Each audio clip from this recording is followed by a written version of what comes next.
guys, so ayan guys, nakagawa ko ng cupcake mixtures and ito yung ating paglulutuan. Lalagyan natin siya ng cheese. Bale, ito guys ay cheese cupcakes. So ayan guys, ilalagay ko lang muna sa aking molders, then lulutuin ko sa oven. So, ayan guys, guys yung ating cheese cupcake. Bale, iluluto na natin siya sa oven. Guys, at nailagay na natin sa ating oven. Ayan, close lang natin guys. Guys, wow! Masarap na niya guys. Cheese cupcake. Wow, ang bango na rin niya guys. Ayan o. Cheese cupcakes. Wow! Yung ating next batch. Nakaluto na tayo ng isang batch. So, ito yung second batch natin. Lagyan natin sa oven. Ayan guys. Antayin na lang natin maluto ulit.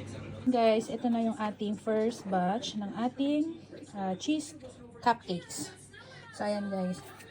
Actually guys, nakagawa pala ako ng 12 pieces sa isang batch. So, 24 pieces.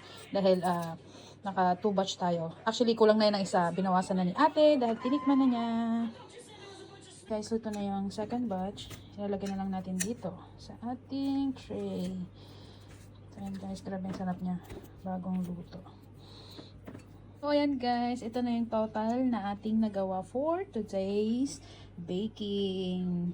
So, ayan guys, kung makikita nyo, grabe, ang sarap. Tsaka, malambot siya, fluffy. Ayan o, ganun kalambot guys. Grabe, kain pa tayo. That's it for today's vlog guys. Thank you for watching and I hope you like our videos. Bye bye guys!